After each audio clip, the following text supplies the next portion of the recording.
Eu falei com vocês agorinha. Os nossos irmãos Gerson, Josélia, Geaziel estão todos aqui. Uma alegria tê-los aqui, viu, conosco. Meus irmãos, nessa noite nós vamos estudar sobre um tema que aparentemente todo crente julga que esse pecado ele não comete.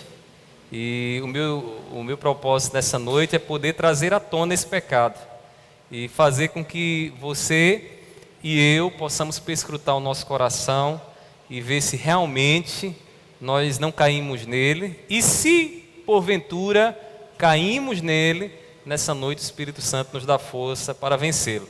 Então eu queria que você abrisse sua Bíblia comigo, lá em Êxodo, capítulo de número 20. Você que está em casa, pegue uma Bíblia, Êxodo capítulo 20, do versículo 1 ao versículo de número 3. Nessa noite nós iremos estudar um pouco sobre o perigo da idolatria. Será que nós temos realmente vencido esse pecado? Né? Então nós vamos aqui ouvir a palavra de Deus. Êxodo, segundo livro da Bíblia, capítulo 20, do versículo 1 ao versículo de número 3. E aí você que está acompanhando pela internet, você ao encontrar, deixe sua Bíblia aberta, nós iremos andar um pouco por ela hoje, e aí aproveite para ir meditando, refletindo e também fazendo as suas observações aqui no texto sagrado. Diz assim a palavra do Senhor: Então falou Deus todas estas palavras: Eu sou o Senhor teu Deus, que te tirei da terra do Egito, da casa da servidão. Não terás outros deuses diante de mim. Vamos repetir todos juntos o versículo 3. Não terás outros deuses diante de mim. Vamos orar mais uma vez, pedindo a iluminação de Deus.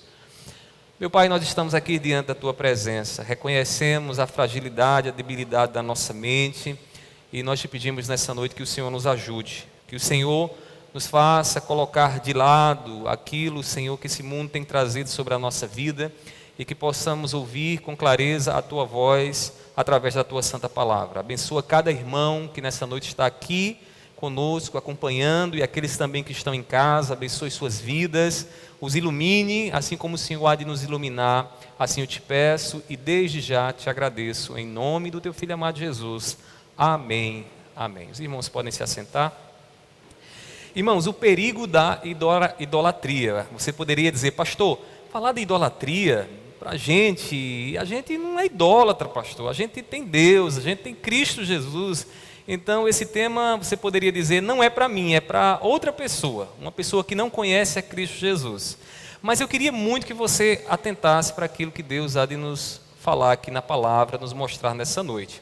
Meus irmãos, nós vamos começar hoje definindo aqui o que é então essa idolatria que nós iremos tanto falar nessa noite. Antes de ir para um conceito do que é, definindo o que é idolatria, há um entendimento popular aí que diz o seguinte, que idolatria é quando alguém se dobra diante de uma imagem de escultura, não é assim? Quando nós vivíamos outrora, antes de conhecer a Cristo Jesus, nós tínhamos os nossos ídolos feitos de pedra, madeira, gesso. Nos prostrávamos diante deles e fazíamos solicitações como se estivéssemos pedindo a Deus. Queríamos uma graça, então rogávamos lá a João, a Maria, a tantos outros, a fim de receber alguma graça e assim cultuá-los. E assim pagar até promessas feitas a essas imagens, a esses deuses em forma de escultura. Esse é um entendimento comum, popular, de que idolatria é isso. Está errado? Não, idolatria também é isso. A idolatria não acontece apenas quando nós nos prostramos fisicamente diante de uma imagem de escultura. A idolatria é um problema do nosso coração. É um problema que está aí dentro de você e aqui dentro de mim. O nosso coração é tendencioso, inclinado a fazer deuses, a ter deuses. Como diria João Calvino, o coração humano é uma fábrica de deuses. Irmãos, eu queria usar aqui nessa noite o conceito de um pastor muito famoso chamado Tim Keller, pastor americano, presbiteriano, um servo de Deus. Ele definiu idolatria de uma forma muito interessante. Ele disse o seguinte: idolatria, abrindo aspas aqui, idolatria é voltar-se para a própria sabedoria e competência ou para alguma outra coisa criada, a fim de alcançar o poder, a aprovação, o consolo e a segurança que só Deus pode dar. Perceba que aí, com esse entendimento, a coisa agora se torna mais abrangente. E aí é possível que alguém possa estar colocando a sua sabedoria, a sua competência, fazendo da criação um ídolo, colocando as coisas dessa terra no lugar de Deus, no trono de Deus. Meus irmãos, as coisas criadas, elas podem usurpar o papel de Deus em nossos corações. E quando isso acontece, nós temos um ídolo dentro de casa. Não precisa ser de pedra, de madeira, de gesso, mas quando algo dessa vida assume o lugar de Deus e nós mantemos então uma expectativa nessa coisa, esperando dela o que só Deus pode fazer, nós temos um ídolo ali. Tem pessoas, irmãos, que com os seus ídolos, elas buscam a felicidade, buscam a razão da sua existência no Deus que elas criaram. E não precisa ser uma imagem de um santo. Pode ser qualquer coisa, um bem, o status que você tem, a sua família, um filho querido, pode ser um ídolo na sua vida. Meus irmãos, nós devemos estar atentos, pois tudo que esse mundo tem a nos oferecer e que é bom, pode facilmente se tornar um ídolo. A família é ruim?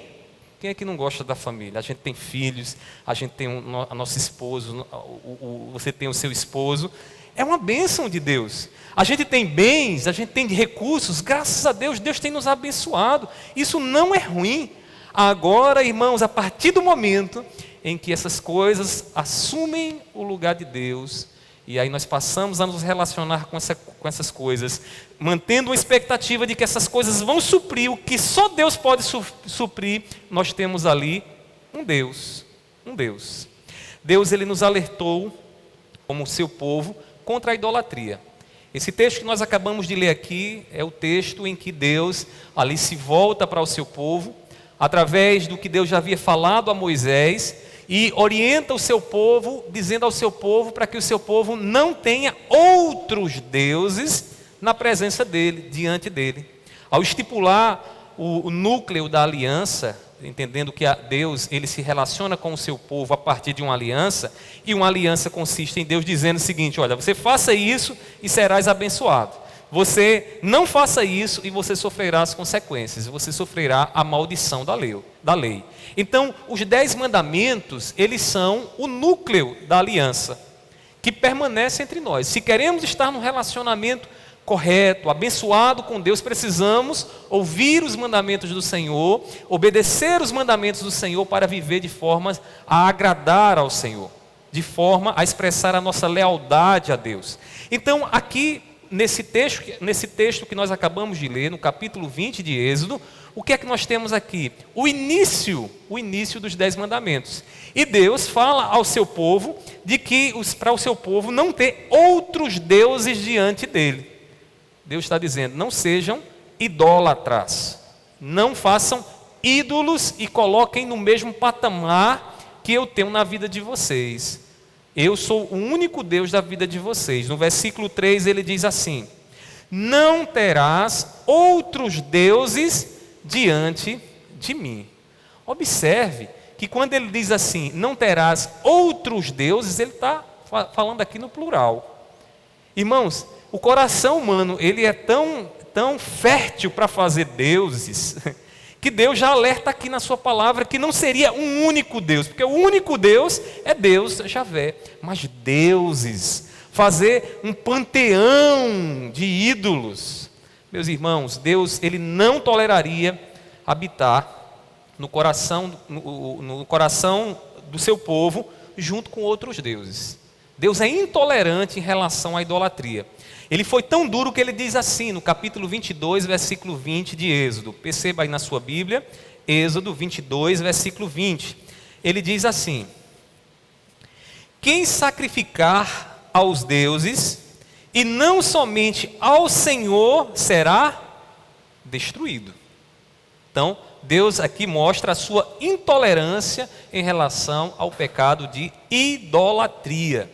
Então, Deus já havia dito: não terás outros deuses diante de mim. E quem trouxer outro Deus, quem fizer um ídolo, esse será destruído.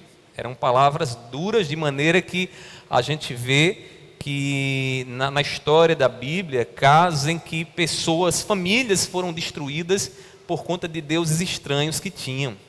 Meus irmãos, o primeiro mandamento é uma convocação à vigilância do nosso coração. E a gente precisa nessa noite estar vigilante com o nosso coração.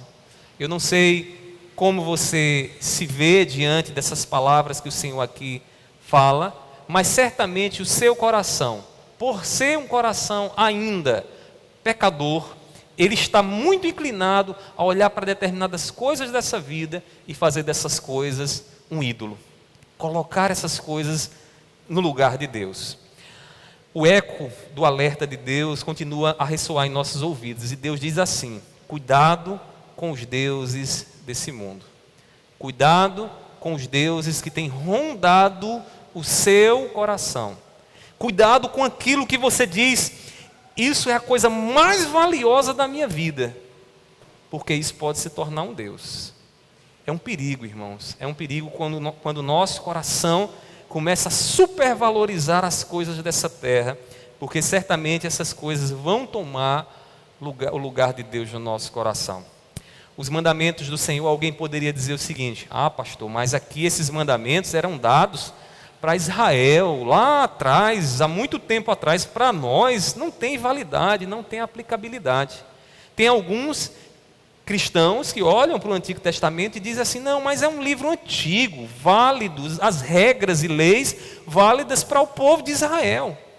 Mas, meus irmãos, não é isso que a gente encontra no Novo Testamento. Quer ver? Abra sua Bíblia em Mateus capítulo 5, versículo 17. Mateus 5, 17. O nosso Senhor Jesus Cristo, diante da lei do Senhor, Ele não anula a lei. Pelo contrário, Ele dá autoridade à lei, sendo Ele mesmo cumpridor da lei. Ele diz assim, Mateus capítulo 5, versículo de número 17. Ele diz: não penseis que vim revogar a lei ou os profetas. Não vim para revogar, vim para cumprir. Observe que Jesus não veio anular, rasgar a lei, pelo contrário, Ele veio para cumprir. Se o nosso Senhor, Ele é cumpridor da lei, Ele deu autoridade à lei, nós que somos seus seguidores, seus discípulos, também precisamos tratar a lei com reverência. Então a lei diz lá: não terás outros deuses diante de mim. Então aquilo ali não é aplicável apenas a Israel, aquilo também é aplicável às nossas vidas. O mesmo Deus que falou com Israel fala conosco hoje, nós que somos o seu Israel, o seu povo, a sua igreja. Ele diz: não terás outros deuses diante de mim. Meus irmãos, e é assim que Paulo entende. Paulo, ele mostrou à igreja que ela vive o amor cumprindo os mandamentos do Senhor. Veja o que ele diz em Romanos capítulo 13, Romanos 13, versículos 8 a 10. Ele diz assim: a ninguém fiqueis devendo coisa alguma, exceto o amor com que vos ameis uns aos outros. Pois quem ama o próximo tem cumprido a lei. Pois isto: não adulterarás, não matarás, não furtarás, não cobiçarás. E se há algum outro mandamento, tudo nesta palavra se resume: amarás o teu próximo como a ti mesmo. O amor não pratica o mal contra o próximo, de sorte que o cumprimento da lei é o amor. Em outras palavras, o que Paulo está dizendo é o seguinte: a igreja, quando atenta para os mandamentos do Senhor, aqui ele está falando da segunda parte dos mandamentos, do decálogo, que eram os mandamentos referentes ao nosso relacionamento com o nosso próximo. Quem cumpre esses mandamentos está vivenciando o amor, vivendo o amor como Deus assim deseja. Meus irmãos, os mandamentos dados por Deus, eles continuam válidos para nós. A gente não pode ouvir essas palavras aqui ditas por Moisés e dizer, não, isso aqui não nos interessa. Nos interessa muito. E nós precisamos estar atentos ao eco da voz de Deus aqui nesse texto, que é o seguinte: cuidado com os deuses que rondam o seu coração. Devemos nos lembrar do mandamento de Deus. Ele requer exclusividade na sua adoração. Deus, ele não quer que nós coloquemos no mesmo trono ele e a nossa família. Ele não quer que nós coloquemos no mesmo trono ele e o nosso trabalho. Ele não quer que a gente coloque no mesmo trono ele e o nosso curso que tanto orávamos. Quando a gente vê pessoas, às vezes, eu quero tanto isso, era tudo o que eu sonhava, e pedia a Deus, e orava a Deus, e aí algo muda quando Deus permite que aquilo chegue à vida dele ou à vida dela. Vocês já devem ter testemunhado alguém que pedia a Deus um emprego e dizia, olha, Senhor, eu preciso tanto de um emprego para estar bem. No dia que ele recebe o emprego, no dia que sua vida melhora um pouco, Deus é colocado de lado, Deus é escanteado. Deus, nesses casos, são usados como um meio para alcançar o verdadeiro Deus, que não é o Deus Javé, que não é o Deus que nos chama a vigilância através desse mandamento. Precisamos estar atentos, irmãos. As coisas boas dessa vida, elas devem ser um meio para nos regozijar e não para servi-las. Deixa eu dar aqui um exemplo para você. Tem muita coisa boa nessa vida. Você talvez goste de um bom churrasco. Sabe aquela gordurinha? Que é uma maravilha. Assim, meu Deus, que coisa maravilhosa. Você sabe por que aquilo ali é tão bom? Porque aquilo ali te dá tanto prazer? Para que quando você pudesse ali estar degustando, comendo aquilo ali, você pudesse lembrar do Deus que fez aquilo ali e dizer, Senhor, eu te agradeço por isso, Senhor. Isso é tão bom que eu experimento com gratidão, com louvor. Irmãos, até na comida a gente adora o nosso Deus. Sabe aquele filho maravilhoso que você tem, assim como os meus? A gente olha e diz, Senhor, como eles são belos, quanta inteligência, quanta alegria. Às vezes a casa está bagunçada lá, mas a gente se alegra porque estão com saúde. Só está bagunçada porque estão com saúde. E a gente olha para aquilo ali, aquela criancinha, aqueles meninos inteligentes, a gente agradece a Deus e diz, Senhor, muito obrigado, porque são obras, feituras das tuas mãos. Perceba, tudo isso que eu estou falando é meio para a gente adorar a Deus. Agora, isso se torna um problema quando eu olho para o meu filho e começo então a tratar o meu filho como um Deus. E quando é que isso acontece? Quando o meu filho começa a exigir coisas de mim, às vezes nem exigindo, eu que coloco na minha cabeça, né? Que me coloca em oposição, em conflito à vontade de Deus. Sabe aquela comida tão saborosa que você às vezes rouba até dinheiro do marido para comprar aquela comida? Isso é um Deus. A comida ele escravizando para você fazer aquilo, quebrando a vontade do Senhor. Sabe aquele filho que você o ama tanto que ele coloca você em conflito, em contenda com o seu cônjuge? Sabe? E você passa a mão em cima dele e diz, não, ele é tudo para mim, o que ele está dizendo. E um Deus, um ídolo. Todo ídolo escraviza.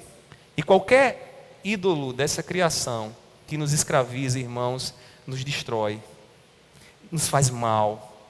Agora, quando Deus, de fato, é o único ídolo do nosso coração, tudo se harmoniza, tudo ganha o seu devido lugar. Meus irmãos, as coisas dessa vida são boas, são graças, são bênçãos do Senhor, mas são meios. E nós precisamos nessa noite estar atentos aos meios que Deus tem nos dado para glorificar a Ele. E não fazer desses meios um Deus, um ídolo a quem servimos, adoramos e dedicamos a nossa vida. É devastador, meus irmãos, a perda de um ídolo. Quando alguém perde um ídolo do coração, é devastador. As perdas da vida, elas podem causar dois tipos de sentimento. O primeiro deles é a tristeza. A tristeza. A tristeza acontece, irmãos, quando perdemos algo que amamos, que gostamos. Eu poderia exemplificar para vocês aqui na perda de um ente querido. Quando a gente perde alguém próximo, familiar, alguém que a gente ama, a gente entra numa tristeza. O luto chega à nossa vida, nós passamos aquele período cabisbaixo, sem ânimo. A vida parece que perde um pouco do seu brilho. Mas a tristeza, irmãos, a tristeza, ela é consolável. O luto, ele é vivido e ele tem o seu tempo para acabar. O luto não pode permanecer, porque se o luto permanecer, ele vai nos causar um mal terrível, e Deus sabe de tudo isso. Jesus, quando viu Lázaro, seu amigo morto, ele chorou. O que era aquilo ali senão o luto de Jesus? Jesus experimentando o luto, chorando por aquele que havia morrido, alguém que ele tinha muito apreço. Irmãos, a tristeza é consolável. Agora deixa eu lhe dizer uma coisa. Outro sentimento que vem na perda de algo dessa vida, que pode vir aí associado a essa perda, é o desespero. Perceba, tristeza é uma coisa, desespero é outra coisa. E por que o desespero é outra coisa? Porque o desespero é inconsolável. Inconsolável. Irmãos, quando alguém perde um ídolo, ele se torna alguém inconsolável. Não há consolo. Não há nada que preencha aquele espaço. Ele se vê num desespero que a sua vida agora não tem mais sentido. Sabe por quê? Porque ele baseava todo o sentido da sua existência no ídolo que ele criou. No ídolo que ele criou. E aí, quando perde aquele ídolo, o que é que acontece? Seu coração fica desesperado, inconsolável. A perda do ídolo é a perda de algo essencial, é a perda de algo supremo, que o nosso coração coloca no lugar de Deus. O desespero é tão insuportável, irmãos, que muitos não conseguem lidar com a perda do ídolo. Você pode fazer uma pesquisa aí no Google e você vai encontrar, o caso de muitos empresários, homens riquíssimos, que perderam muito dinheiro com as quedas de suas ações, e esses homens não tinham mais razão para viver, porque toda a sua existência, o que dava a razão à sua existência, a esperança da sua vida estava nas suas riquezas, e no dia que eles ficaram pobres, no dia que perderam tudo, eles preferiram tirar a vida a permanecer vivendo sem o seu Deus, sem o seu ídolo. Eu acho que cabe uma pergunta aos nossos corações. Se a nossa vida mudasse hoje completamente, se tivéssemos uma mudança, um 180, da pobreza para a riqueza, da saúde para a enfermidade, será que estaríamos prontos para encarar essas mudanças, irmãos? Será que isso não afetaria a nossa paz com Deus, o nosso relacionamento com Deus? Eu pergunto isso, sabe por quê? Porque se você tem alguma coisa nessa vida que você olha para si mesmo e diz, sem isso eu não consigo viver, ali está o seu Deus. Ali está um outro Deus tomando, usurpando o lugar do seu Deus, o Deus verdadeiro. Não precisa estar na parede, apregado na parede ou colocado dentro de um templo, de uma igreja. Não, está aí dentro do templo do seu coração. Irmãos, pesemos bem as dimensões da nossa tristeza. Tristeza todos nós um dia iremos passar. Lágrimas serão derramadas, mas essas tristezas elas precisam ser consoláveis. Precisam ser tristezas onde Deus ele provê o consolo para que o nosso coração descanse. Quando nós pesamos a dimensão da nossa tristeza, nós também chegamos ali diante de quem verdadeiramente é o nosso Deus. Aqui eu abro um parêntese, é de estranhar, irmãos, quantas pessoas se sacrificam por dinheiro, quantas pessoas se sacrificam por um corpo belo. Pare e pense. Tem pessoas, irmãos, que passam horas e horas em academias, suando, para ter um corpo sarado, bonito. Não é saúde não, é estética, é beleza. Então as pessoas estão se sacrificando, mas elas não estão nem aí para qualquer tipo de coisa que vá ao encontro de Cristo Jesus. Elas não estão nem aí se zombam de Deus, se pisoteiam em seu Deus, se falam mal do seu Deus, se usam o nome do seu Deus em vão. Mas, se naquele dia elas não podem ir à academia por alguma razão, ai daqueles que impediram essa ida à academia. Ou eu poderia usar outro exemplo mais comum. Sabe aquela pessoa que fez do shopping o seu Deus? Sabe aquela pessoa que diz assim, vou dar aqui um exemplo para vocês. Poxa, eu não estou bem não, estou me sentindo mal, sei lá, acordei hoje para baixo, down, está tudo para mim meio nublado, preciso dar uma voltinha no shopping, fazer algumas compras para ver se o meu coração desparece. As compras tomaram o lugar de Deus. É Deus quem dá sentido à vida, é Cristo quem dá sentido e brilho à vida. Eu não posso colocar as compras no lugar de Deus. Tem pessoas que precisam disso para poder estarem bem. Meus irmãos, isso é um ídolo e que nós precisamos ter cuidado. Comprar é uma bênção, se nós temos recursos, temos condições para fazer isso, é uma maravilha. Mas isso não pode tomar o lugar de Deus. Quem dera, né? Que Deus nos desse a todos nós a condição de poder chegar lá no shopping sem pensar no limite do cartão de crédito e comprar lá o que nós quiséssemos. Quem dera, nessa compra, pudéssemos olhar ali e dizer: Senhor, muito obrigado pela provisão que o Senhor tem feito na minha vida. Porque eu posso comprar isso aqui sem me preocupar. Porque eu posso aqui passar ali, adquirir aquilo ali que eu estou querendo para a minha vida sem me preocupar e dizer: Senhor, muito obrigado por isso.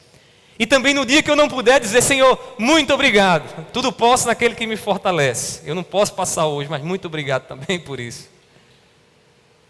Meus irmãos, o conhecimento de Deus é libertador, né? A gente não se prende a nada dessa vida. A gente está aqui, né? Não está preso, não existe grilhões a nos prender, não existe algemas, cadeias. Nós estamos livres. Irmãos, quem tem Deus como seu único Deus, como ele diz aqui, não terás outros deuses diante de mim, vive a liberdade. Mas quem não tem Deus como único Deus, vive preso, aprisionado às coisas dessa vida. Cristo é o Senhor que preenche todas as necessidades do nosso coração. Deixa eu perguntar a você: Cristo, de fato, preenche todas as necessidades da sua vida? Quando você está triste, você lembra de Cristo e seu coração se alegra? Quando você está lá, a feira chegando, o finzinho do mês lá, já não tem tanta coisa, o cuscuz está se acabando, você olha para aquilo ali, se alegra em Cristo Jesus e diz: Senhor, melhor do que o cuscuz é o pão da vida. Será que você se alegra dessa forma? Quando a roupa não tá boa, já está lá sambadinha, né, como a gente diz no popular, está gasta, você se alegra em Cristo Jesus e diz: Senhor, Tu és o meu Deus. Sem uma roupa eu posso viver, mas sem Ti eu não posso viver, Senhor. Meus irmãos, Cristo é o Senhor que preenche todas as nossas necessidades. Deus fez isso muito bem. Quando Jesus morreu e ressuscitou, Ele foi ao encontro dos seus discípulos, e os seus discípulos apavorados, Ele chega aos discípulos e diz o seguinte: olha, toda autoridade me foi dada, tanto no céu como na terra. Ele está dizendo: não há outro Deus, Senhor sobre todas as coisas, que não seja eu. E os discípulos precisavam entender isso. Toda autoridade foi dada a Ele, pelo que Ele fez. Ele consumou a obra para ser Senhor sobre todas as coisas. Meus irmãos, quando nós temos Deus como o nosso único Deus, Jesus Cristo é Senhor de toda a nossa vida, do nosso deitar, do nosso levantar, dos nossos bens, do nosso corpo, da nossa saúde, da nossa doença. Ele é Senhor sobre todas as coisas. Meus irmãos, Deus fez de Cristo Senhor sobre todas as coisas. Ele não é só Senhor do céu, Ele é Senhor da terra. E eu lhe digo mais: vai chegar o dia em que Ele vai vir para habitar entre nós, e nós veremos Ele face a face, fisicamente, a reinar sobre essa criação restaurada por Deus, um novo céu e uma nova terra que receberemos do nosso Senhor. E naquele dia Ele vai dizer para mim e para você o seguinte: lembra, eu sou Senhor sobre todas as coisas, essa terra é minha, o céu é meu, sua família é minha, seu corpo é meu, tudo que você pensa que é teu é meu, e eu te dei para que você, por meio dessas coisas, pudesse me adorar, pudesse dizer: Senhor, muito obrigado, eu te louvo pelo que o Senhor tem me dado.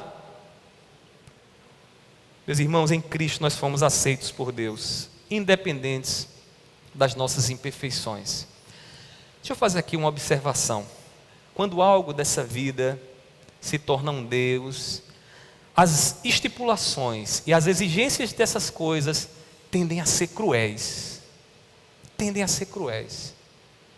Quando nós fazemos, por exemplo, já que eu estava falando aqui de academia, quando a academia se torna um Deus, o seu corpo se torna um Deus, ele começa a exigir coisas de você, sacrifícios pesados demais de você, e você vai começar a querer agradar isso.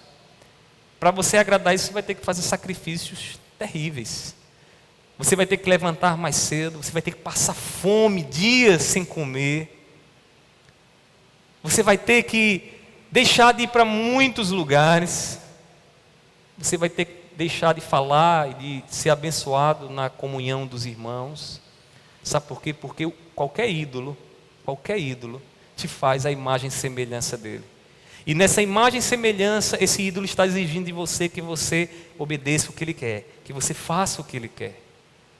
Meus irmãos, Cristo ele preenche o lugar de Deus no nosso coração, porque ele é Deus. E as exigências dele, irmãos, como ele diz, é um fardo leve. Por isso que Paulo diz assim, lá em Romanos capítulo 5, versículo 8, quando Paulo vê o amor de Deus, e ele explica o amor de Deus para nós, ele diz assim: mas Deus prova o seu próprio amor para conosco, pelo fato de ter Cristo morrido por nós, sendo nós ainda pecadores. Perceba, o nosso Deus olha de nós, e ao invés de estar exigindo de nós que sejamos perfeitos como Ele quer, Deus nos chama para o seu lado, por amor, morrendo por nós, sendo nós ainda pecadores. Qual é o Deus que pode fazer isso, irmãos? Qual é o Deus que pode nos chamar a estar ao lado dele, sem exigir de nós um preço muito alto, um preço muito alto? Cristo Jesus é capaz de fazer isso. Através de Cristo nós temos a segurança que necessitamos. Nada pode nos separar do amor de Deus que está em Cristo Jesus, não é mesmo? A gente às vezes conversa com casais que vivem em conflito, irmãos. E eu já presenciei casos desse, onde a pessoa ali no relacionamento conjugal não consegue conviver com as falhas do seu cônjuge.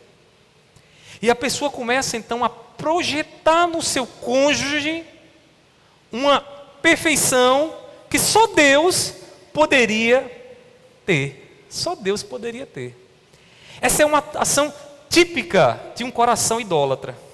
É uma ação típica do coração idólatra. Exigir a perfeição do outro que só Deus pode preencher. Deixa eu dizer uma coisa para você que está me ouvindo nessa noite.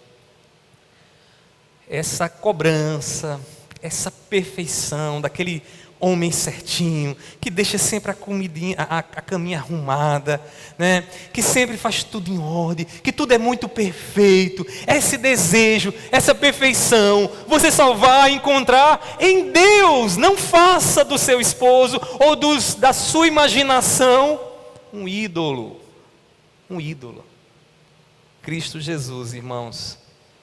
Cristo Jesus, Ele nos dá a segurança que a gente tanto quer. É interessante numa história que mostra um ídolo, que a gente às vezes passa batido nela, né, nessa história. Quando Jesus vai ali até a fonte, encontra aquela mulher samaritana. Jesus conversando com aquela mulher samaritana, a mulher dá água a ele, questiona: mas Jesus, tu sendo judeu, pede a mim água para beber, eu que sou samaritana. E aí Jesus começa a conversar com aquela mulher, e aí Jesus manda aquela mulher ir buscar o marido dela. Ela diz: não, eu não tenho marido, não. Aí diz: não, você não tem, porque você já teve aí um bocado já, e nenhum deles, né, é o seu marido. Quando Jesus entra nesse diálogo com essa mulher, sabe o que é que Jesus lembra? Que o tema lá é adoração. Ele vai dizer à mulher: olha, adorar, uns adoram aqui, outros adoram ali. O problema daquela mulher era que ela estava adorando um Deus errado. Ela estava buscando suprir a sua carência de Deus em quem? Nos 5 maridos que ela já teve. e nunca conseguia suprir. Sabe por quê? Porque aquilo ali era uma idolatria. Porque ela simplesmente rebaixou Deus à categoria de homem e saiu pingando em um e outro, em um e outro, em um e outro, buscando o que só Deus pode dar. Perceba como a idolatria é sutil, como a idolatria, irmãos, está ligada a um problema do nosso coração. A gente está buscando as coisas aqui para tentar colocar no lugar de Deus. É por isso que Calvino diz que o coração é uma fábrica de deuses. Fábrica de deuses. Lá em Romanos 8:39, Paulo diz aos romanos o seguinte: nada pode nos separar do amor de Deus. A segurança que você tem buscado nos homens, nas mulheres dessa vida, nessa existência, nos bens, na posição que você tem, você deve buscar em Deus e não no que você possui. Meus irmãos, o segredo para nos livrar dos falsos ídolos do mundo é colocar Cristo no trono do nosso coração. É deixar Cristo entronizado lá no lugar que Ele nunca deveria ter saído e dizer: Senhor, Tu és o maior tesouro que eu possuo. Para Cristo, eu e você podemos dizer: Senhor, sem Ti eu não posso viver. Mas sem um carro eu posso dizer: Senhor, sem um carro eu posso viver. Sem saúde, Senhor, eu posso viver. Sem aquela pessoa ao meu lado, eu posso viver.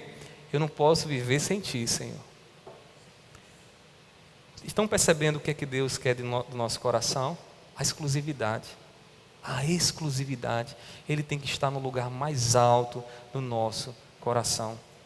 Ao reconhecer o senhorio de Cristo, nosso coração encontra o maior de todos os tesouros. É por isso que Jesus vai ilustrar muitas vezes. Como um homem que encontrou um terreno lá valioso, e ele, por aquele tesouro, ele vende tudo o que tem, por conta desse tesouro. É esse tesouro que Cristo é para nós. É para nós. Meus irmãos, deixa eu fazer uma pergunta aqui, para você sondar o seu coração. Você não precisa me responder aqui. Mas você tem visto os falsos deuses que têm rondado seu coração? Você tem notado as inclinações do seu coração? Para onde ele está inclinado? Você tem percebido como o seu coração tem olhado para determinadas coisas e pessoas e dito o seguinte: sem essa pessoa eu não posso viver. Sem essa pessoa eu não sei o que vai ser da minha vida. É o amor idólatra. É o amor que fez da pessoa um ídolo a quem vai servir. Você tem visto os falsos deuses que têm rondado o seu coração? Esteja vigilante, meu irmão, pois o que é bom torna-se uma maldição quando assume o lugar de Deus. Filho é bom, mas quando assume o lugar de Deus é maldição. Emprego é uma maravilha, mas quando assume o lugar de Deus vira uma maldição. Ter uma saúde, um corpo bonito, esbelto, malhado, é uma bênção. Quem não quer ter saúde? Mas quando assume o lugar de Deus, vira maldição. Aquele churrasco de fim de semana, que é uma maravilha, com aquela carninha com sal grosso, que a gente come e tudo mais para se esbanjar, é uma bênção de Deus. E se você for fazer me chame, que eu vou estar lá. Mas deixa eu lhe dizer uma coisa: se ele assumir o lugar de Deus, vai ser uma maldição na sua vida. Coloque Deus no lugar mais alto da sua vida. Todo ídolo, ele faz de Deus uma vara para pescá-lo. Todo ídolo faz isso. Deixa eu exemplificar isso para vocês. Vez ou outra eu encontro pessoas que chegam a mim e dizem assim: pastor, ore pela minha família, viu?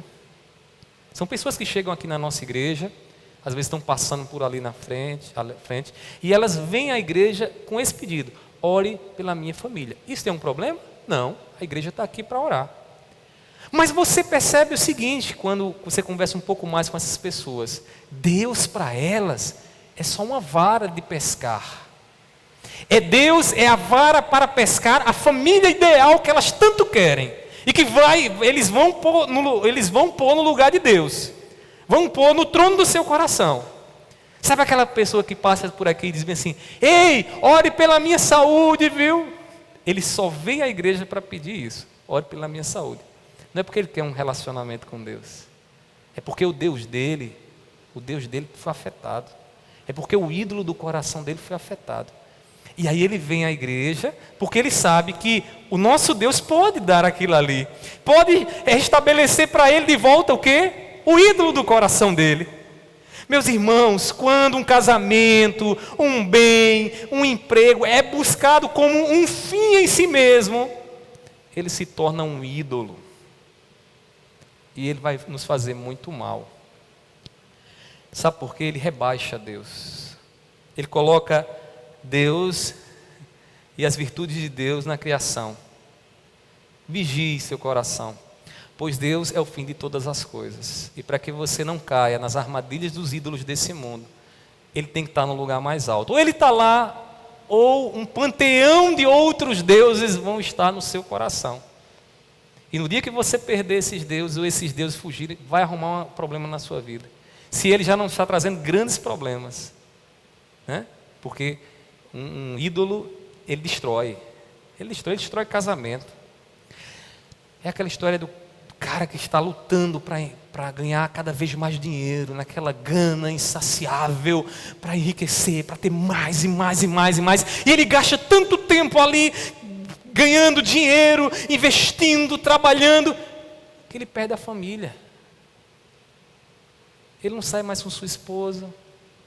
Ele não sabe o que é uma troca de afeto demorado com sua esposa.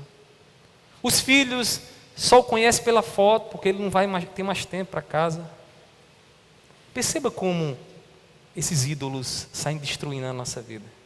A saúde dele, ele já não tem.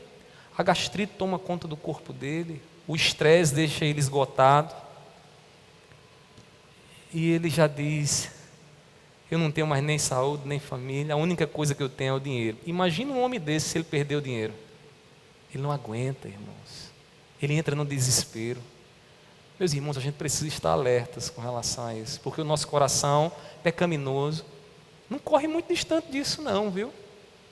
Não corre muito distante disso não.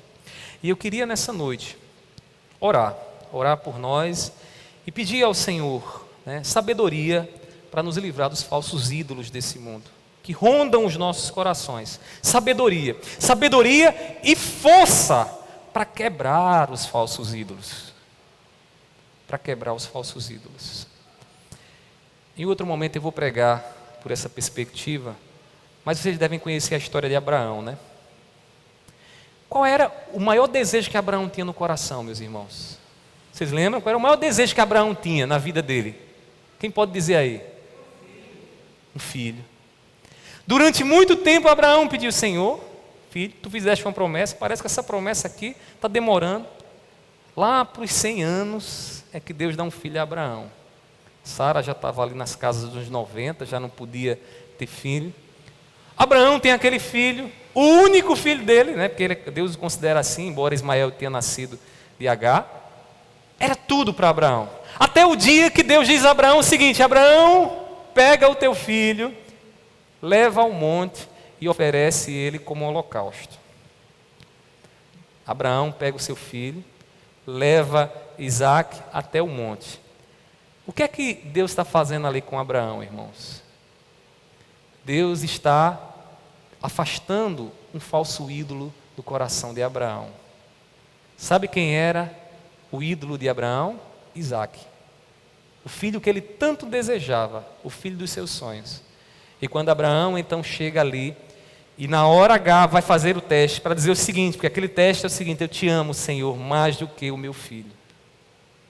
Eu te amo mais do que qualquer coisa nessa vida.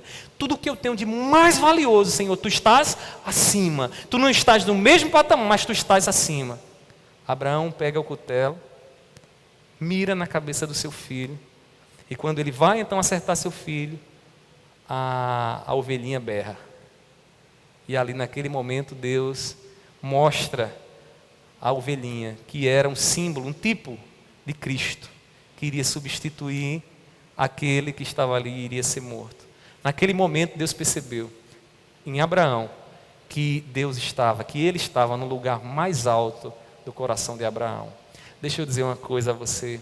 Talvez nessa noite, diante do que você ouviu, você vai precisar subir o Moriá e vai precisar sacrificar o ídolo. Vai sacrificar o seu Isaac. E não tem nada a ver com essas ofertas de prosperidade, não tem nada a ver com isso. tem a ver em afastar do seu coração aquilo que tem tomado o lugar de Deus. Talvez nessa noite você vai precisar orar assim: Senhor, eu sei que isso é uma bênção tua, mas eu não quero que isso se torne um Deus na minha vida. Eu sei que isso veio das tuas mãos, Senhor, mas isso não pode estar no teu lugar.